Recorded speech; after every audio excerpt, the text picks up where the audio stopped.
Imamiyah. Imamiyah ini Imamiyah ini dia itu aslinya betul Imamiyah. Imamiyah itu dia sebelum jadi nasional ulama dia pun ada di tengah-tengah Allah ini kitab-kitab yang orang itu yang orang tahu di mana kita mempunyai posisi yang luar biasa.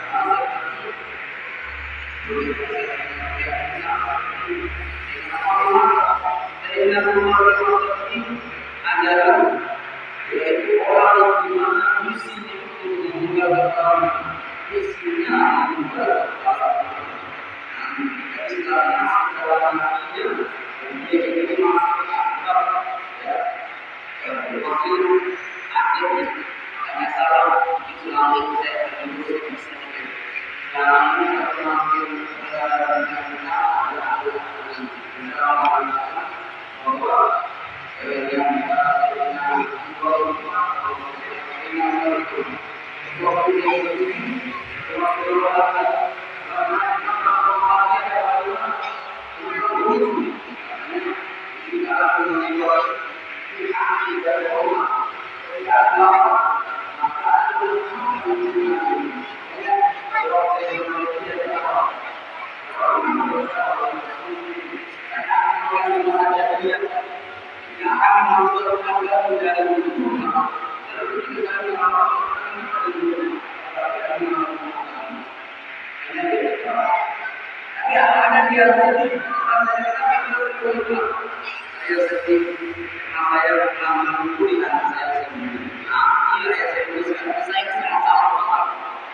semakin dibuat oleh ulama Syiah.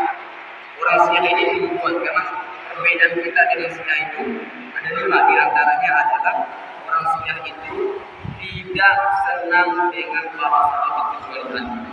Tidak senang dengan Abu Bakar, tidak senang dengan Umar, atau mereka mengatakan laknatullah, mengatakan laknat kepada Abu Bakar, mengatakan laknat kepada Umar, mengatakan laknat kepada Utsman.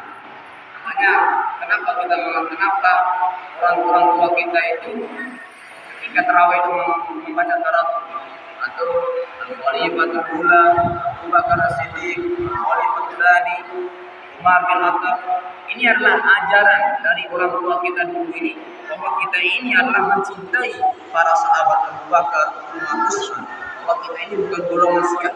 Maka direalisasikan kita membacanya itu ketika kita salat ataupun kita masuk ke masjid. Kalau kita masuk ke masjid di beberapa masjid di Jawa itu ada tertulis ada Umar, ada Utsman, ada Abu Bakar.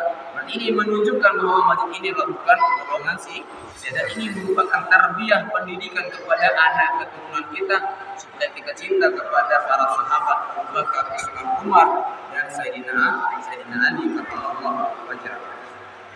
Mas kalian dimuliakan Allah Subhanahu wa taala. Jadi cerita bahwa Sayyidina Umar itu dia tidak pernah membunuh anaknya. Memang orang Arab dulu itu kalau mereka lahir anak perempuan mereka penggal itu anak. Tapi kalau keturunan, kalau keluarga dari Sayyidina Umar, walaupun mereka lahir anak perempuan mereka tidak penggal. Maka kisah orang mengatakan bahwa Sayyidina Umar itu telah membunuh anaknya sendiri itu tidaklah benar. Kisah ini dibuat oleh orang Syiah yang sengaja supaya menjelek-jelekkan tabiat daripada Sayyidina Umar bin Khattab. Bagaimana? Apa alasan, apa rujukan kita atau apa kekuatan kita supaya mengatakan bahwa Sayyidina Umar tidak pernah membunuh anaknya? Lihat saja. Masa iya dia membunuh anak perempuannya sementara saudarinya perempuan masih hidup? Itu kan tidak masuk akal itu.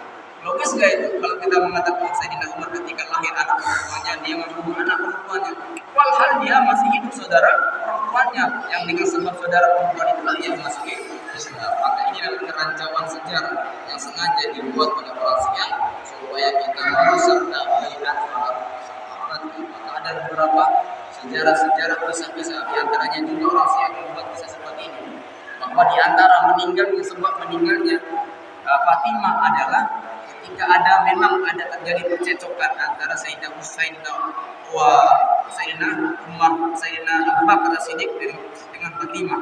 Namun orang Syiah menyelip kisah salah, yaitu ketika malam ketika Sayyidina Abu Bakar ada di rumah, maka Abu Bakar mengetuk pintu. Kemudian ketika si Fatimah ini membuka, maka ditendang dari luar oleh Abu Bakar Siddiq. Dengan sebab itulah asbab gunanya sakitnya Sayyidah Fatimah ini merupakan kisah yang sengaja dibuat salah oleh manusia supaya kita menjelek-jelekan Abu Bakar Siddiq. Inilah kisah-kisah yang salah yang saya kita dengar di beberapa orang.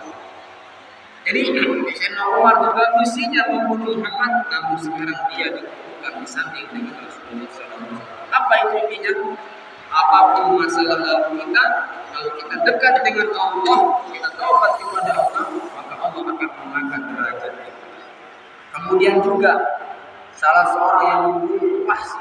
Wahsy itu disuruh oleh Zulaikha, Hindun disuruh oleh Hindun untuk membunuh Hamzah ketika perang Uhud.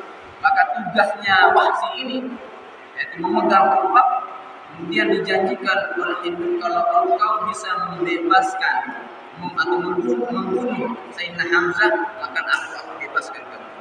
Maka ketika perang Uhud pada tahun ketiga Hijriah pada hari Sabtu, maka Wahsy menumpak jantungnya Sayyidina Hamzah. Sayyidina Hamzah dituduki dengan singgahnya padang pasir.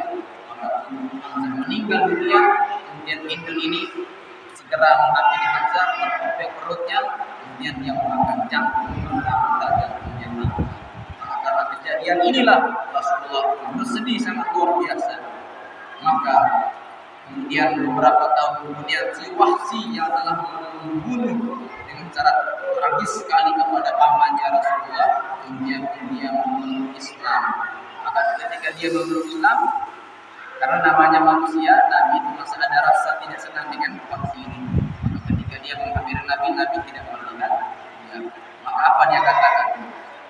Saya bersumpah, saya pernah membunuh orang terdekat di sisi Nabi Muhammad, maka saya punya misi untuk membunuh orang yang paling dibenci oleh Muhammad. Itu siapa? Yaitu Ahmad. Siapa namanya yang mengaku Nabi itu? Ahmad. Saja ya, yang mengaku Nabi. Yang ada seorang yang mengaku menjadi Nabi yang mengaku Ahmad. Maka si Wahsy lah yang menjadi orang-orang yang membunuh orang yang mengaku Nabi ini. Dia katakan aku telah menjadi Nabi, aku telah menjadi Nabi dengan aku membunuh orang Nabi baru. Musailamah. Yang